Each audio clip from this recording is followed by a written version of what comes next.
Hello, Patricia O'Connor and Frida Darcy here, and it's a pretty nice day in Alameda, and we have been having a small issue here lately. I think I might have mentioned it earlier. In fact, I'm pretty sure I did. In the last couple of videos, I've been talking about chasing problems with powdery mildew and with spider mites. But I've been having a little more difficulty than that. You could even tell, you could see it on my last video.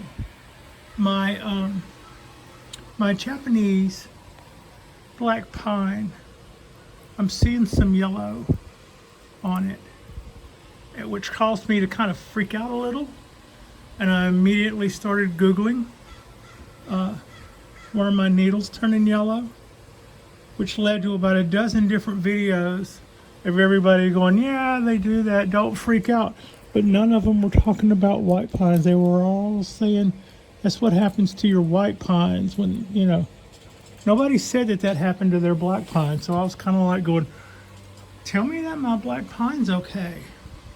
So I had been dealing with spider mites, and I had seen their little cobwebs, and I had done the little dust test and so on where I had that to deal with.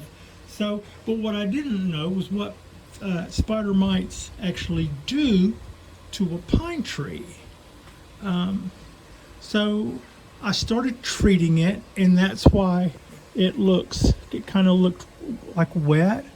But at the same time, I was not having just trouble with my Japanese black pine.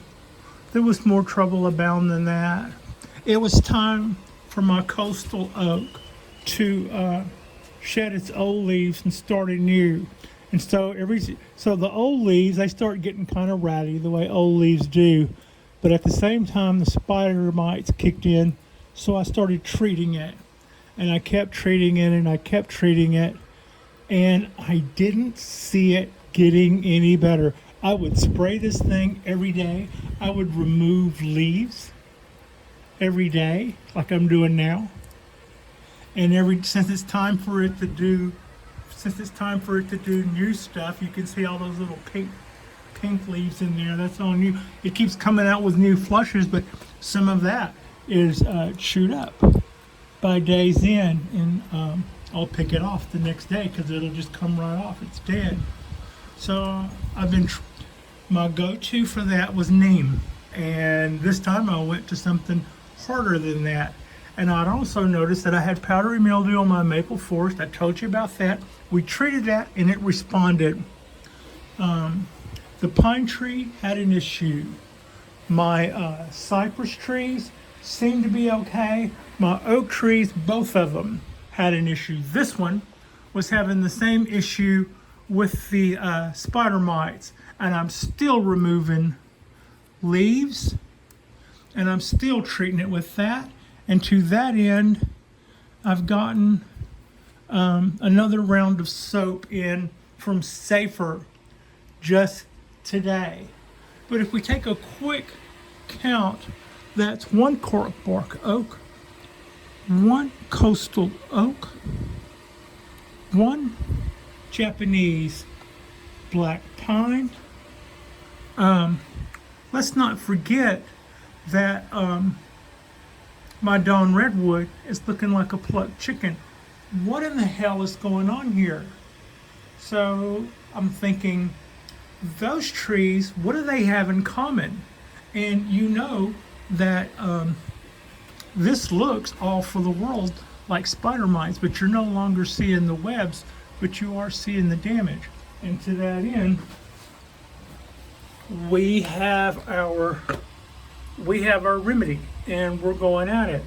But why haven't they responded? They look like I've gotten rid of the spider mites. They look like I've gotten rid of the webs, but the trees don't respond. And then a couple of days later, it seems to come back. The only things that seem like they have been unaffected are the wisterias and the cypress and the trident maple. And then it occurred to me what was going on. I was like, when you started all of your projects, did you start watering too little?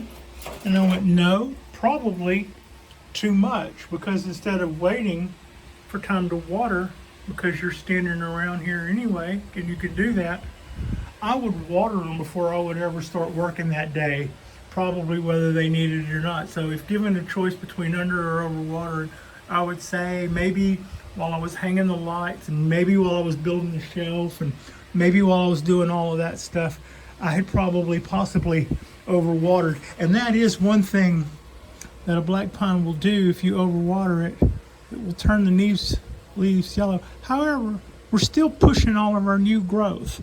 We haven't stopped or slowed down. It's just that yellow needles that bothers me. And all at once it occurred to me, before I ever started this work, the only things here that are completely happy are the things that live in dam water. It's hard to overwater a wisteria, though I have overdone it. And it's hard to overwater a cypress tree. And everything else that can be picky about water or doesn't like a lot of water is showing some signs of either turning yellow or showing signs of a pesticide that sometimes is also associated with overwatering. And here's what it ended up being: the drip trays. About the time that I started worrying about this shelf and moving the tree down, I put all of these trees under drip trays, only they're not real drip trays. That's a baking pan. That's a baking pan. That's a cookie sheet. And as you can see, that comes up to the bottom of the tree. This oak is high and dry, but as you can see the water line there, it's been this high. And when I put it back in the pan, see how when I put the pan up next to it, the lip of the pan came up to here. Overwatered, it was sitting in a tray full of water. Sitting in a tray full of water. Sitting in a tray full of water. The feet on there, you can even tell the dang watermark goes up below the bottom of the pot. And they like a little water, but it was waterlogged. I nearly drowned them, I think. So I could be wrong, but that looking to me, whenever I decided to bring the oak in, pluck some more of the leaves off of it, and just give it a good look. And when I carried it in, water poured all over the front of my dress, where the bottom of the pot was still in standing water, not just the feet, the bottom of the pot. And oaks don't like that much water. And this one doesn't look like it had a problem with this one had standing water in it. This one had standing water in it. The cypress did, which is fine. That one, I'm about to do it next. That one won't care. That one won't care.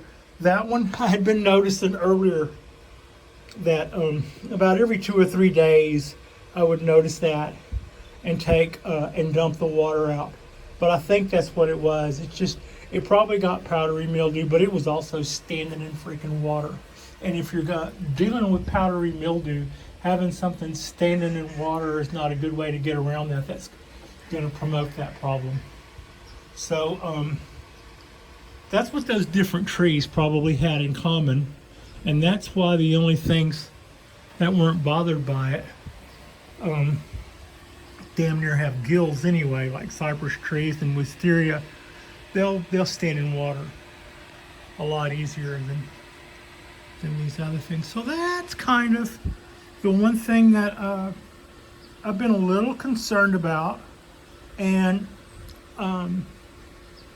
this eureka moment is probably just about an hour old. It just occurred to me a little while ago. Like I said, when I brought in the Cork Bark Oak, I'm gonna do a little bit of damage control where I crunch the limb, moving those lights and stuff around on that guy, and then I'm gonna bring it back out on the bench, and then I'm gonna bring in this guy and do a little bit of cutback that we need to do. There's some things here that are just, I think our treatment's going to work out. I think we finally figured out what we were doing wrong. And but I do need to trim some of the dead stuff this year back. It had places on it where I could see the teacher had done that every year, and evidently that's just what you do with this. I thought it was a matter of shaping. It's also a matter of what gives up the ghost every year, I guess. I don't know. We're getting to know one another. But, so that's what's kind of been going on those fronts. It's never easy, and you're never completely out of the woods. I mean, it would be one thing if I didn't care about these guys. In some ways, it would be easier. You know, you can kind of start freaking out and do all the wrong stuff too. And to that end, just because I feel like I figured it out, that doesn't mean I'm right. That just means I do feel like I figured it out. And we're gonna take our big stack of water trays, drip trays, and go home. And then we're going to further monitor the situation while we continue to combat the California state bird spider mites. So yeah, that's what's been going on there. There's something I forgot to tell you last time that I forgot to tell you this time too, but that's just the way that goes. I guess we'll save that. We'll save that for later.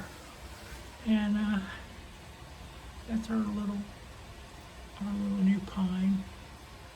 I'm really, really, really enjoying the ponderosas. This is such a beautiful tree, and it is heavy. I mean, for its size, you can definitely see where the ponderosa. I mean, it's a pounder if ever there was one. None. Oh, the one difference that kind of verified our little Barnaby Jones detective work. This pot's feet stick up higher than the lip. So it was the one tree that I wasn't able to do that with. And so it didn't have that issue. That was part of the other reason why I was kind of like, So yeah. Other than that, I went to the hardware store today when I got the ingredients for the spider mite control. I picked up a cleat and some brass wire, 25-pound tests, and I did about 4 laps around the cleat and the upright, and then I put the pliers to them and wrapped that up nice and tight, and then did the same thing over there. I don't know if you can see that in there, but that's all strapped in and level by eye. I didn't put a level on. Hell, I don't even have a level. So yeah, that's what you get with me. That's us. We've done our little work on there. Somebody was asking me earlier about being afraid that my trees would blow off. As far as that is concerned, that little guy, there have been days here where I wouldn't get away with that. In fact, that guy looks the way it does now because it blew down off of this shelf last year and I didn't notice for a couple of days, and it sat there on the floor and nearly died because I didn't notice it. So no, the answer to that is I don't get a hellacious amount of wind. I'm on the inside of a box. The back side, that's the inside of those apartments. The outside of those apartments is facing the ocean. They probably get a good little blast, but any wind I get is going to come whipping through that little corner corridor or the one like it in this corner, and I'm just now getting it. As you can see, we don't get really much more than a breeze for the most part. I have seen maybe a 15. If I'm really concerned about it being super windy, I probably wouldn't keep this guy here, and I would probably bring that guy away from the edge. But nothing that's ever been in a clay pot has ever been lightweight enough to get whipped around up here. I was concerned about earthquake, and that's why I lowered the lip down on mine. And I can lower it down more, but I kind of like leaning on it. You know, it's not hurting me to lean on it a little, and I kind of don't want to drop down below it because that's free stability that way. So, yeah, that's us. The cypress trees are continuing to stroke along without any hesitation, and I'm pretty happy with them and the breeze that we're getting now. And that ponderosa, I told you I would probably rake the ponderosa pine outward so that it would face outside, and that's what it looks like. That's what it looks like doing that. And that little pot, it's a pretty cool looking little pot. I'll probably give it the walnut treatment. You know what? I should give that pot the walnut treatment, and I should set up this chair and show you and do it for you guys so that we can see how good it works. It's amazing, amazing, I tell you. So, yeah, that's us. Just a little quick catch up on what's going on here and what we've got going on. If you think I might be wrong about what my situation is, I am open to ideas. I do feel like I've got a little bit of sense of relief that I feel like I've kind of figured it out. But like I said, I am definitely going to keep my eye on it to see whether or not I've got a handle on this or not. I don't want that to get any worse. No. So yeah, that's what's going on there. Thanks for watching. Like and subscribe.